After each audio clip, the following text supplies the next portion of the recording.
اللهم صل على سيدنا شفيعنا حبيبنا مولانا محمد وبارك وسلم صلاة وسلاما عليك يا رسول الله صلی اللہ علیہ وسلم۔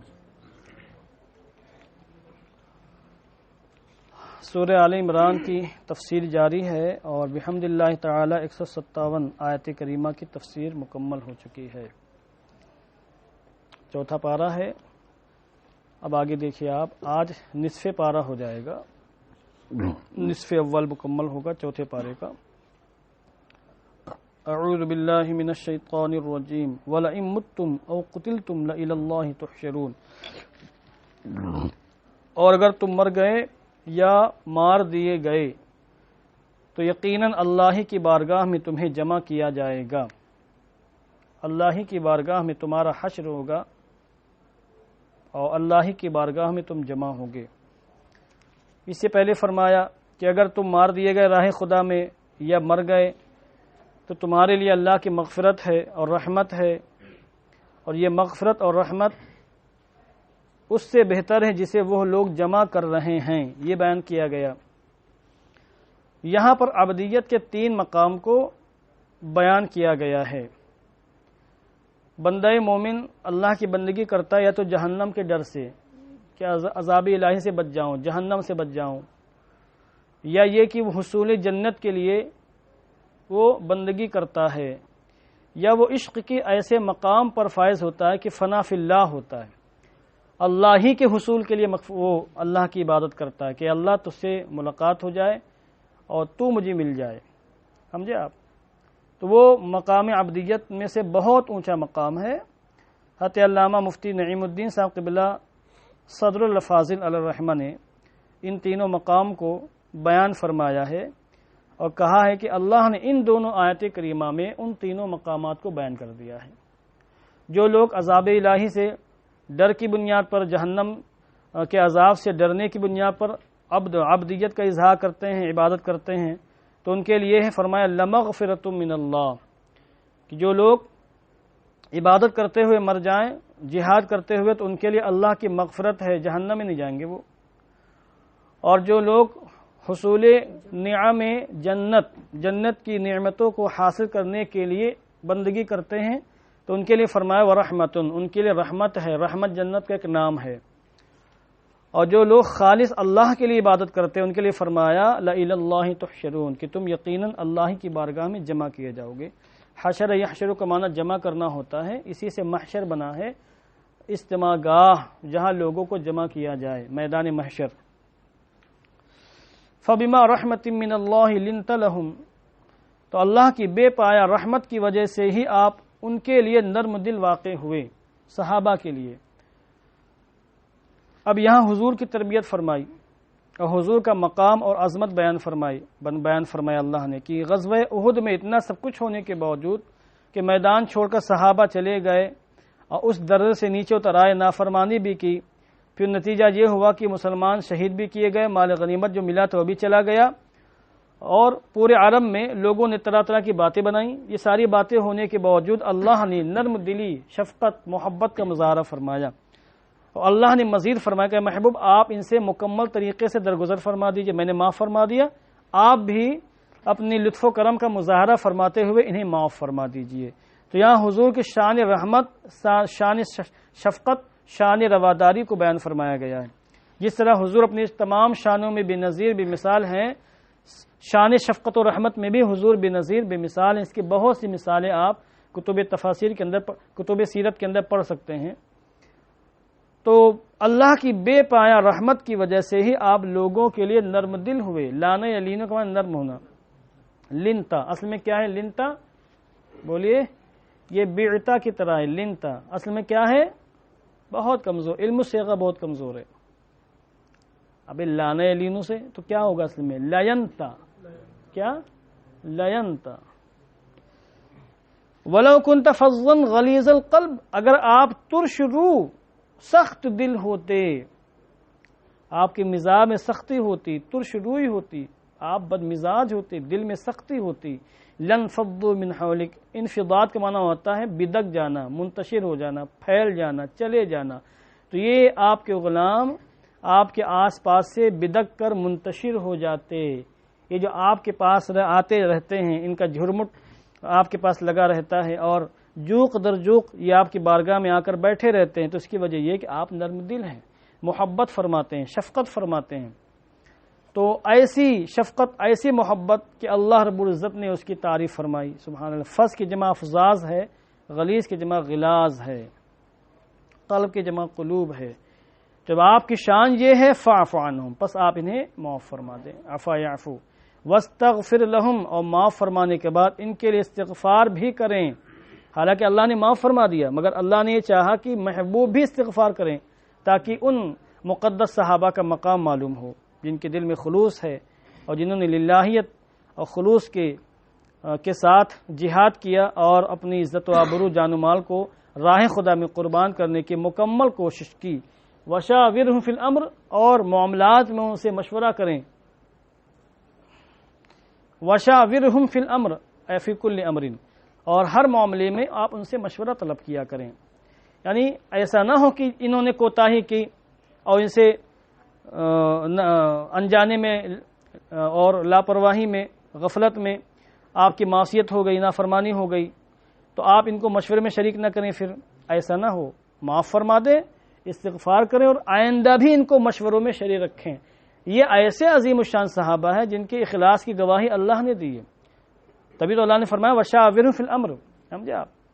فَإِذَا عَزَمْتَ فَتَوَكَّلْ عَلَى اللَّهِ، اور مشورہ مانگے، اور جب مشورہ کرنے کے بعد آپ کسی کام کا عزم کر لیں، ارادہ کر لیں، عزم یعزم فتوکل علی اللہ، تو پھر اللہ پر توکل فرمائیں.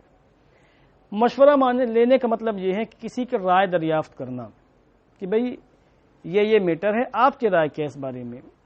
اور مشورہ کرنا بہت ہی مبارک عمل ہے. انبیاء کرام مشورے لیا کرتے تھے اپنے احباب سے. خود حضور کو اللہ نے مشورہ لینے کا حکم دیا.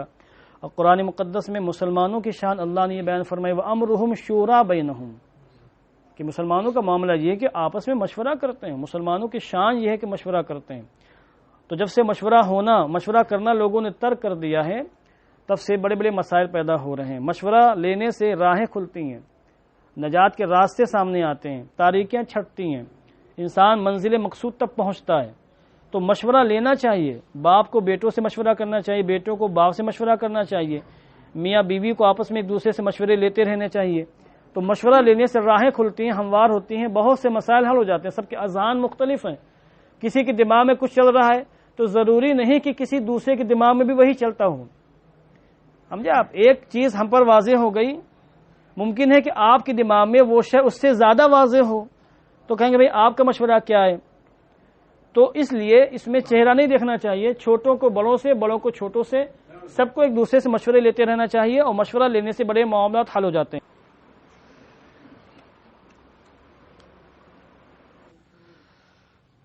تو میں کیا کہہ رہا تھا کہ مشورہ یہ ہے کسی کی رائے دریافت کی جائے. فتوکل علی اللہ، رائے دریافت کرنے کے بعد اس پر عمل کرنا واجب نہیں ہے. اگر آپ صاحب رائے ہیں، صاحب امر ہیں، اور آپ نے مجلس شورا قائم کی ہے، مشورہ لے رہے ہیں، تو آپ پر کسی کا مشورہ قبول کرنا واجب و ضروری نہیں ہے. بس مشورہ لیں، راہیں ہموار ہوں گی. تو اس لیے کہتے ہیں کریں اپنی، مگر مشورہ سب سے لیں، اس سے راہیں کھلتی ہیں، راہیں ہموار ہوتی ہیں. اور مشورہ دینے والا بھی ضد نہ کرے نہیں میرے مشورے پر عمل کیا جائے. وہ یہ سوچ کے مشورہ دے کہ اگر ہمارا مشورہ ٹھیک ہوگا تو عمل کیا جائے گا، اور نہیں ٹھیک تو عمل نہیں کیا جائے گا. اس کو برا نہیں ماننا چاہیے. سمجھے آپ؟ مشیر کی ذمہ داری ہے بس مشورہ دے دینا، اور جس کو مشورہ دے رہا ہے اس کی ذمہ داری ہے کہ سن لینا. اب عمل کرنا کہ نہیں کرنا ہے وہ الگ میٹر ہے. فَإِذَا عَزَمْتَ، مشورہ کریں. جب آپ عزم کر لیں مشورہ کرنے کے بعد، فَتَوَكَّلْ عَلَى اللَّهِ، تو پھر سبب پر توکل نہ ہو، توکل اللہ پر ہو. فتوکل علی اللہ، اللہ پر توکل فرمائے. توکل کا معنی یہ ہوتا ہے کہ سبب، جو سبب ظاہری دنیا کے سبب ظاہری اختیار کرنے کے بعد اللہ پر بھروسہ کرنا. سبب ظاہری اختیار کرنے کے بعد اللہ پر بھروسہ کرنا، یہ ہے توکل کا معنی. توکل کا معنی یہ نہیں کہ آپ بیٹھے رہیں کہ بھئی ہمارے رزق میں جو ہوگا ہمارے پاس چل کے آ جائے گا، ہم تو کہیں نہیں جائیں گے. بھائی بیٹھے رہو، بھوکے مر جاؤ گے، ایک لقمہ تم کو نہیں ملے گا. ہم تلاش کریں گے، محنت کریں گے، گھر سے باہر نکلیں گے، توکل اللہ پر کریں گے کہ جو ہم کو ملنا ہے ملے گا، مگر توکل اللہ پر. کسان بیج کھیت میں ڈالے تو اس کا توکل بیج پر نہ ہو، موسم پر نہ ہو، چاند سورج پر نہ ہو، کیونکہ چاند سورج کی روشنی بھی مؤثر ہوتی ہیں اناج وغیرہ کے پیداوار میں۔ توکل اللہ پر ہو کہ ہم نے ڈال دیا، اللہ چاہے گا تو اگے گا، ہمارا جو کام ہے پانی لگانا، صفائی کرنا، کھاد ڈالنا، وہ ہم کریں گے۔ یہ اسباب ہیں، اسباب بروئے کار لا کر اللہ پر مکمل اعتماد کا نام توکل ہے۔ توکل کرنا اسباب اختیار کرنے کے مخالف نہیں ہے، سمجھ رہے ہیں آپ؟ ان اللہ یحب المتوکلین، بے شک اللہ توکل کرنے والوں سے پیار کرتا ہے، محبت فرماتا ہے۔ ان ینصرکم اللہ فلا غالب لکم، اگر اللہ تمہاری مدد فرمائے، فلا غالب لکم، تو کوئی تم پر غالب نہیں آ سکتا۔ وَإِن يَخْذُلْكُمْ، اور اللہ تمہیں بے یار و مددگار چھوڑ دے، فَمَنْ ذَا الَّذِي يَنصُرُكُم مِّن بَعْدِهِ، تو اس کے بعد کون ہے جو تمہاری مدد فرمائے؟ وَعَلَى اللَّهِ فَلْيَتَوَكَّلِ الْمُؤْمِنُونَ، اللہ ہی پر مومنوں کو توکل کرنا چاہیے۔ نصر ینصر کا معنی مدد کرنا، خذل یخذل بالکل اس کے برخلاف، اپوزٹ ہے، کیا؟ مدد نہ کرنا۔ نصر ینصر مدد کرنا، اور خذل یخذل مدد نہ کرنا، بے یارو مددگار چھوڑ دینا۔ وما كان لنبي ان يغل ومن يغلل يأتي بما غل يوم القيامة ثم توفى كل نفس ما كسبت وهم لا يظلمون۔ ایک جنگ میں مال غنیمت حاصل ہوا مسلمانوں کو، ایک قیمتی چادر نہیں ملی، کسی کو گم ہو گئی، تو اس میں منافقین نے باتیں بنائیں کہ حضور نے لے لی ہوگی، حضور نے لے لی ہوگی۔ مال غنیمت جب تک تقسیم نہ ہو جائے اس میں سے کچھ لینا جائز نہیں، یہ خیانت ہے۔ تو اللہ نے اپنے محبوب کی شان بیان فرمائی کہ یہ تو میرے محبوب محبوبیت کبریٰ کے مرتبے پر فائز ہیں، ان کی شان تو بہت عظیم ہے، کسی بھی نبی کے لیے یہ ممکن ہی نہیں ان یغل، کہ وہ خیانت کرے۔ ان یغل، یغلو کا معنی خیانت کرنا، ومن یغلل، اور جو خیانت کرے گا، یأتی بما غل یوم القیامت، تو قیامت کے دن آئے گا اسی کے ساتھ جس میں اس نے خیانت کی ہے، یعنی پکڑا جائے گا اور قیامت کے دن اس کو سزا ملے گی۔ ثم توفی کل نفس ما کسبت، پھر ہر جان کو اس کی کمائی کا پورا پورا بدلہ دیا جائے گا، وہم لا یظلمون، اور ان پر کسی طرح کا کوئی ظلم نہیں کیا جائے گا۔ یہاں سے کئی باتیں معلوم ہوئی۔ ایک بات تو یہ معلوم ہوئی کہ انبیاء کرام معصوم ہیں، سمجھا آپ، ان سے خطا نہیں ہو سکتی۔ دوسری بات یہ معلوم ہوئی کہ خیانت کرنا حرام و ناجائز ہے۔ تیسری بات یہ معلوم ہے کہ خیانت کرنے والا اگرچہ دنیا میں بچ جائے، آخرت میں بچ نہیں پائے گا، پکڑا جائے گا، اس کو سزا ملے گی۔ چوتھی بات یہ معلوم ہوئی کہ نبی پر تہمت لگانا اور نبی سے بدگمان ہونا یا بدگمان کرنا منافقین کا طریقہ ہے، سمجھے آپ۔ اور پانچویں بات یہ معلوم ہے کہ انبیاء کرام اللہ کے محبوب ترین بندے ہیں، اللہ رب العزت نے انبیاء کرام کا دفاع فرمایا ہے، اور بالخصوص حضور رحمت عالم جان عالم کا دفاع فرمایا کہ جس نے بھی حضور پر تہمت لگائی پروردگار عالم نے اس کا جواب عطا فرمایا۔